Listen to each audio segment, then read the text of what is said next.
Good morning. Welcome to Brittney on the Bluff, brought to you each weekday by Today's Computers, First Community Bank, Whitworth's Gift Chest Jewelers, and Key Drugs in Poplar Bluff.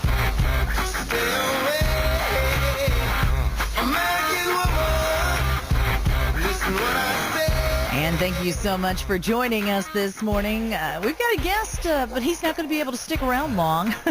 Steve Halter with the Poplar Bluff Chamber of Commerce. I'm glad you could at least come in for a few minutes because big announcements. Yeah, big announcement. Over the weekend. Big and this is important stuff for Poplar Bluff. It's one of those issues that, as we've had some of our industry that have moved other places and this and that and the other, we've lost a few jobs in our community.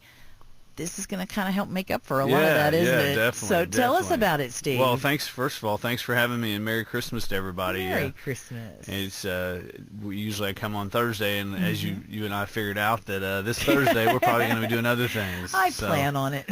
Yeah, but I appreciate you squeezing me in. We do have some exciting news this morning. Mid-Continent Nail has announced on I think Thursday or Friday of last week, but for some reasons we had to hold off because the state of Missouri on announcing it. But the Mid-Continent Nail has decided to do their expansion here in Poplar Bluff. Remember last month I was here. I was telling you about some exciting stuff that we were going to be able to announce soon. Something that we've been working on for a while, and actually, it's been pretty intense process. They were considering another community, and of course, obviously, we had to fight for our community, and so I appreciate it. It's 91 new manufacturing jobs, good paying jobs. It's $5 million capital investments. I remember when they went from their 118,000 square foot manufacturing plant to the 315,000 square foot building, the old row building. Yeah, I can remember. And I remember walking through through that with Jeff Libla and saying, man, how are you guys ever going to be able to fill this thing up? This building's so big. And so now, dial forward, and now we're talking about, taking their original building and filling it back up, along with all the other buildings. They have several buildings in the industrial park. So, they're at about 400 jobs right now, and they're going to add 91 jobs. Man, that's great. Yeah, it's great. It's exciting. I just can't thank the David Libla family, Jeff and Marcia and David. They've always been great to our community, and Dave's kind of on his farewell deal with that since Diacero has bought them out. He's still going to be on their board, but Dave's really left a great legacy here in our area. Worked very closely with Senator Doug Libla as well on this. Actually had the Governor Nixon was down a couple weeks ago to tour the facility and kind of get an understanding of what the potential was there. So a lot of help from the governor's office and the DED and Senator Doug Libla. The Gutierrez, Raul Gutierrez and his family, the owners of Diacero, they're just like the Liblas. They're just great people to work with. This guy runs a $2.7 billion with a B dollar company in Diacero, and that's their parent company for Mid-Continent Nail. And just when you talk to him, he's just like talking to, just like I'm talking to you right now. Just really down to earth, great family. They just work hard, and they have they're smart, very smart people, and I've had the pleasure of getting to know them. Really from the beginning when they purchased Mid-Continent Nail to now working with them on this expansion. And then the new president and CEO of Mid-Continent Nail, who's taken David's spot, Fernando Villanueva, and I'm sure I'm pronouncing that incorrectly, but Fernando, I've gotten to know him through this process, and he's a great guy, and he's really a sharp guy as well, so we're in good hands there. Yeah. So, it's exciting stuff. There's a lot of people that I want to just give a quick shout out to that helped along with this process. Absolutely. Go for it. Locally. The college, Three Rivers College, the training aspect of it with Dr. Payne and Dr. Russell and Bud Joyner and Jennifer Hood were a big help. Felicity Ray out at Ozark Foothills Regional Planning Commission.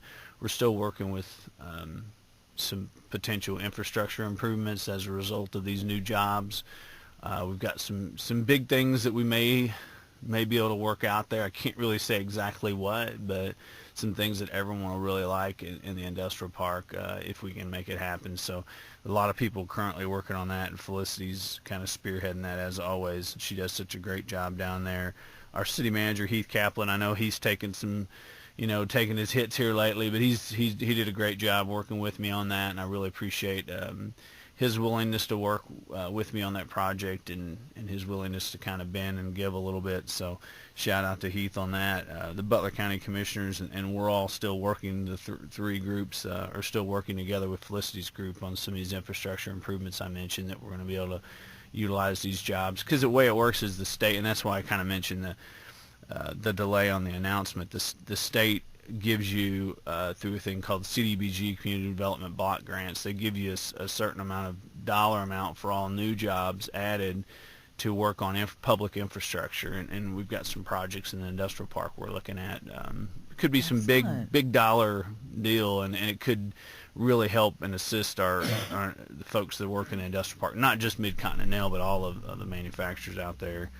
So, and then, my board of directors always, and my staff have worked hard on this. And then Chris Pratt from Mid-Continental, he's the controller out there.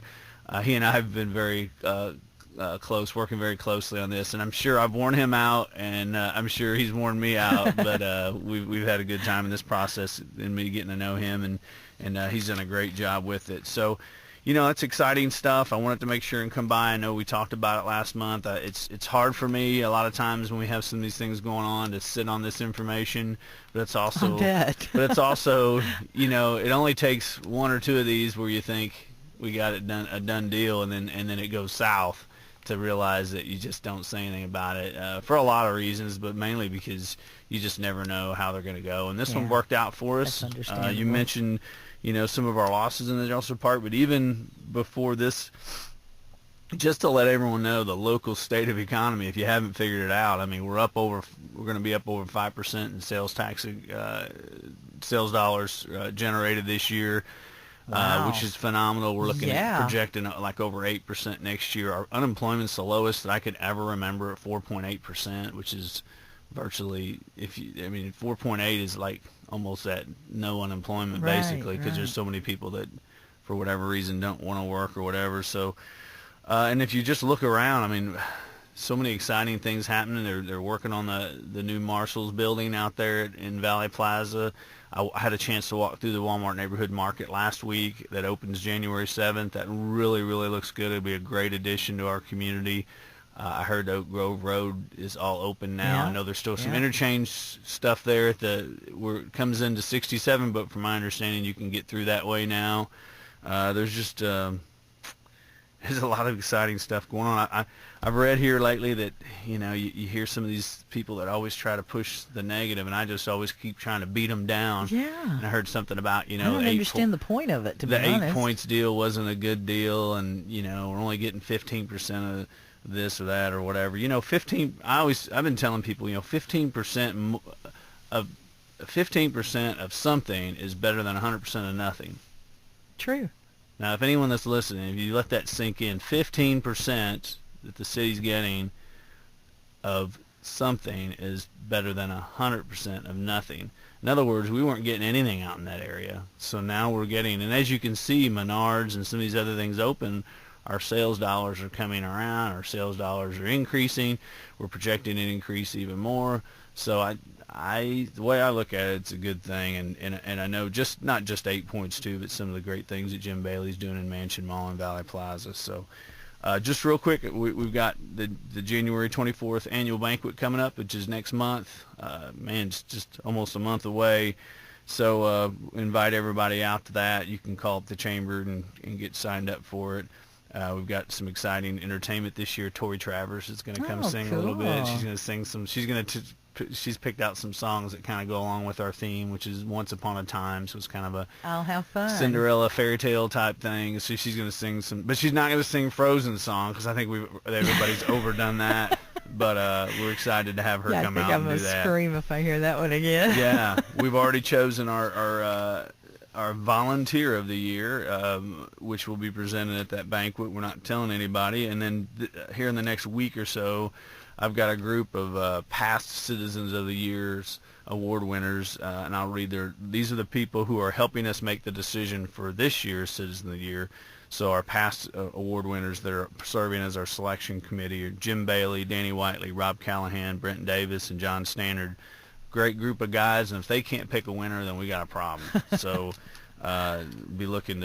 we'll try to keep the lid on that Citizen of the Year all the way till the night of the banquet, but sometimes for family reasons or whatever, we have to let it slip, but we won't tell everybody at large. So great news all around. I'm so excited we were able to announce this before Christmas, just kind of a Merry Christmas to our community. And once again, I can't thank the Liblas, David Libla and Jeff and Marcia, that family, and Doug, and I can't thank them enough for their continued investment. And Diacero folks have been just fantastic. And I know, it's always easy to sit back and try to find negative, but there's a lot of positive things happening in Poplar Bluff, and we're just here to talk about them. Absolutely. Have you got just another minute Yes. here? You had mentioned that there were some other communities that the company was considering. What was it that made Poplar Bluff stand out? Why did we get that as opposed to some other communities? That is a great question. I think there was an incentive proposal that was put together locally and at a state level. I think the training piece was a big plus for us. And then I think yes, and I think that ultimately and gosh, I'm glad you brought that question up, because I meant to say a big thanks, and I usually have, and that's usually what the first thing I say. Big thanks. None of this would be possible without the hardworking folks at Mid-Continent Nail. Well, of course not. Yeah, they're the ones that have made it. If it wasn't for the fact that Mid-Continent Nail folks out there work so hard and made it so, their plant's productive, and that's because of the hardworking people. So I think that was probably the biggest deciding factor is a great labor force here and hardworking folks. They just knew that they'd continue doing so. Yeah, exactly. So wow. I appreciate you asking that question. Oh, no problem. One other quick one, and the only reason I ask this is because this is what I always get asked anytime we have a new story about a new expansion or anything like this. When are they going to start hiring? That's what everybody wants to know. I think very quickly. Really? Very quickly, yeah. Wow. I think they've already ordered equipment, and I would say after the first year. So. Wow.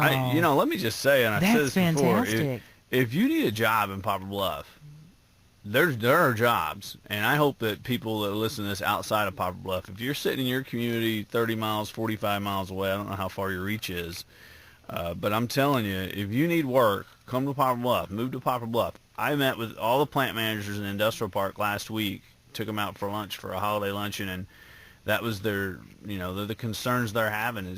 We're not talking some of the jobs that are needing people to fill. We're talking about good paying jobs, not just. When I say good paying, you're probably thinking in your mind with $12, $14. There's positions in there that people are making fantastic wages that they can't find. If you're an engineer or you're a welder or whatever, if you have a specialized trade, come to Poplar Bluff. We need you. Human resources, one of the plants struggle finding someone in human resources. I mean, there's some great jobs out there that, I think sometimes people think of manufacturing, they just think of working on the line. Man, there's a lot of... Oh, yeah, there's a lot more to it, isn't there? I'm thinking of 6 positions just popping in my head. These plant managers have said, we need help filling a first shift lead supervisor, an engineer, a human resource. I mean, just bam, bam, bam. So I've got to go, but thank you for allowing me to announce this, and Merry Christmas. Man, we sure appreciate you coming in and let us know a few more details about it. Thank you so much. You. We're going to take a quick break. We'll be right back with more Brittney on the Bluff right here on today's Talk KWOC, 930 AM and 93.3 FM.